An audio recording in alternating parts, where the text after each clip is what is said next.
Corporate India के 3 खास चेहरे मेरे साथ हैं, उनसे समझते हैं कि उन्हें कैसा लग रहा है वित्त मंत्री अरुण जेटली का ये बजट, जिसमें फिस्कल प्रूडेंस की बात की गई है, रूरल डिस्ट्रेस पर फोकस रखा गया है और इस तरह 9 फोकस एरियाज हमने देखे हैं इस पूरे बजट में। तो बात करते हैं, यहां मेरे साथ जुड़े हुए हैं Naushad Forbes, president designate CII, Rajiv Modi, chairman managing director Cadila pharmaceuticals, और साथ ही में विपिन सोंधी, मैनेजिंग डायरेक्टर और CEO JCB इंडिया लिमिटेड के। पहला रिएक्शन, कैसा लगा आपको बजट, मिस्टर फोर्ब्स?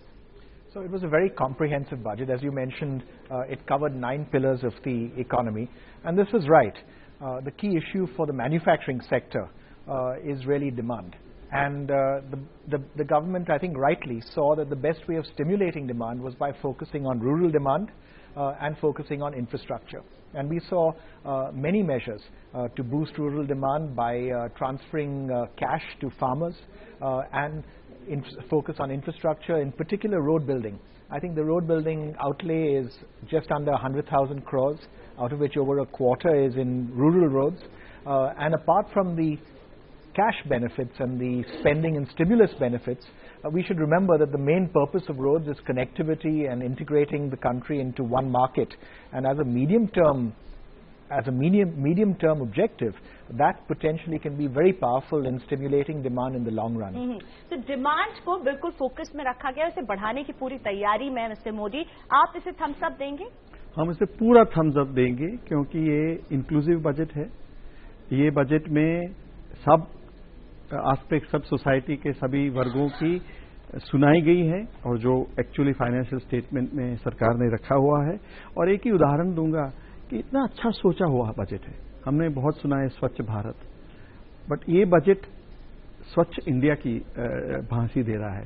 स्वच्छ भारत की बात हो रही है, लोगों को इंश्योरेंस, हेल्थ के लिए इंश्योरेंस मिलेगा, 3000 औषध के लिए दुकानें पूरे देश में खोली जाएंगी, जो एक्सेस दवाई मिलती ही नहीं है, पास में नहीं, और वो भी अफोर्डेबल और हाई क्वालिटी की सस्ती। सो ये सब अगर आप देखो, इतना ग्रैंड मास्टर स्कीम किया है। एक ही उदाहरण है कि हेल्थ के लिए तो स्वच्छ भारत, स्वच्छ इंडिया, तो थम्स अप सभी जगह देंगे। स्वच्छ के साथ स्वस्थ इंडिया भी बनाने की पूरी कोशिश है। मिस्टर सोंधी, आप मुझे बताइए, एक ग्लोबल टर्मोइल से हम गुजर रहे हैं और डोमेस्टिक फ्रंट पे भी एक रूरल डिस्ट्रेस की स्थिति से हम 2 साल से ड्रॉट देखते देखते फेस कर रहे हैं। ऐसे में ये बजट आपको कैसा लग रहा है? बहुत अच्छा लगा प्रियंका।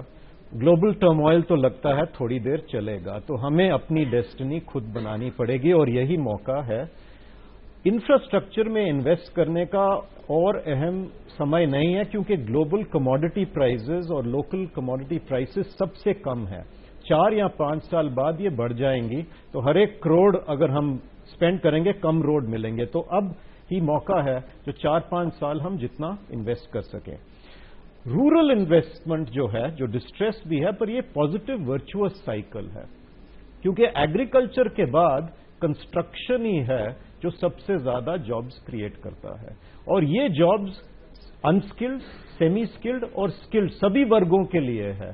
तो रूरल इकोनॉमी में कंजम्पशन भी बढ़ेगी, पर जॉब क्रिएशन भी बढ़ेगा और एसेट क्रिएशन बढ़ेगा। और जैसे पहले बोला गया, ये वर्चुअस साइकिल बन जाएगी। यही मेरा अगला मुद्दा भी था कि रूरल डिस्ट्रेस हम सब समझ रहे थे, उस पर फोकस रहेगा, उस पर रहा है।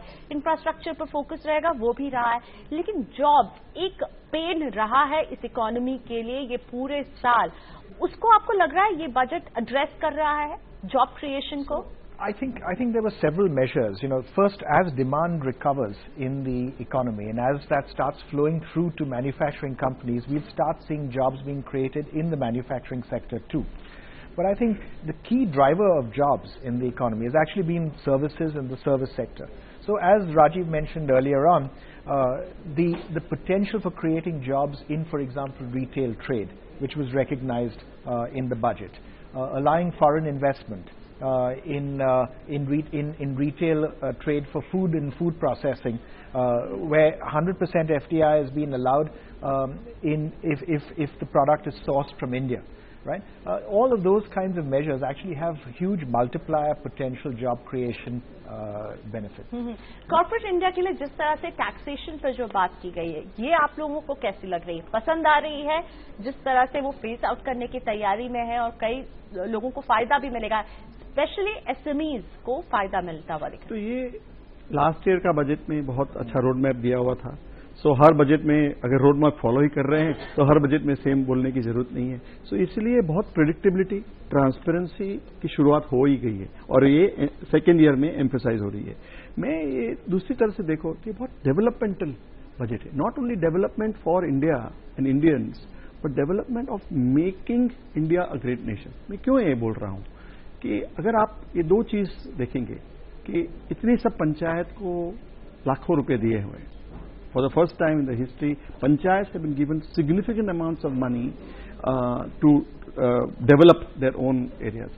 दूसरी तरह म्यूनिसिपैलिटी को करोड़ों रुपए दिए गए हैं। आज तक ये हुआ नहीं था। तो जब पैसा नहीं था तो मैनेजमेंट नहीं था, मैनेजमेंट नहीं था तो टैलेंट नहीं थी, टैलेंट नहीं था तो लोगों को तजुर्बा नहीं था। तो ये आप कितना ही सोच भरा स्टेप है। Moving, empowering people at all levels, both by actually developing our country but also developing the management team. तो पैसा तो है, पर कैसे मैं यूज करूंगा? के टारगेट दिए जा रहे हैं वो कितने अचीवेबल लग रहे हैं? क्योंकि कहीं ना कहीं पैसा आएगा कहां से? क्या इस सवाल का जवाब आप लोग मुझे समझा सकते हैं? क्योंकि डिसइन्वेस्टमेंट को लेकर के अभी भी दिक्कतें हैं। हाँ, और यही जो सोच आ रही थी कि अगर पब्लिक स्पेंडिंग बढ़ाई जाए तो फिस्कल टारगेट रिलैक्स किया जाएगा कि नहीं, और बड़े कैटेगोरिकल टर्म्स में इस साल के लिए तो फाइनेंस मिनिस्टर ने कह दिया है।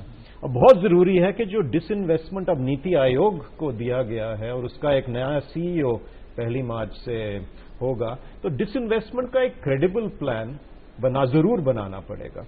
दूसरा ये है कि टैक्स बेस को वाइडन करना पड़ेगा। बहुत कम हम टैक्स टोटल टैक्स देते हैं, तो टैक्स बेस को वाइडन करना पड़ेगा और उसके लिए टेक्नोलॉजी का जरूर इस्तेमाल आगे करना पड़ेगा। पर मैं एक चीज जरूर कहना चाहता हूं कि जो आप कह रहे थे प्राइवेट सेक्टर को कैसे इन्वेस्टमेंट के लिए अंदर लाया जाया करे, और ये सीआईआई का जो 3 रिकमेंडेशन थे पीपीपी मॉडल के लिए, तीनों एक्सेप्ट हो गए और तीनों 1, 2, 3 करके फाइनेंस मिनिस्टर ने अनाउंस कर दिए हैं। ये बहुत जरूरी है क्योंकि प्राइवेट इन्वेस्टमेंट को अब लाना पड़ेगा पब्लिक स्पेंडिंग के साथ। पिछले साल प्राइवेट इन्वेस्टमेंट में ही हम पीछे रहे हैं और अब उससे शामिल करने की पूरी तैयारी दिख रही है यहाँ पर पब्लिक स्पेंडिंग के अलावा।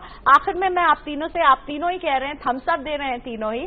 अगर मैं कहूं, उन्होंने कहा था प्रधानमंत्री ने कि मेरी परीक्षा है, तो आप उन्हें पास मानेंगे, फेल मानेंगे? 1 से 10 के स्केल में आप इसको कितने रेट देना चाहेंगे, मिस्टर पो? So it definitely passed, right? But in terms of a scale, I don't believe in that, because you need a set objective set of criteria that says that look, this is a scale under which you can do a marking. आपने पहले कहा pass with distinction. Yeah, that's fine. Okay, मैं तो उसको number 1 दूंगा। Number 1 mister Modi दे रहे, mister Modi के budget को राजीव दे रहे। मिस्टर चौधरी नंबर देने के बजाय बहुत पॉजिटिव है, वर्चुअस साइकिल में डालेगा, जॉब क्रिएशन होगी और रूरल इनकम बढ़ेगी, जिससे कंजम्पशन बढ़ेगा। अब की है इसको इम्प्लीमेंट करना, और वही है कि अब कल से इसकी एग्जीक्यूशन शुरू हो जाए। बिल्कुल, तो इस बजट की सफलता की कुंजी इसके इम्प्लीमेंटेशन में है, ये कह रहा है कॉर्पोरेट इंडिया।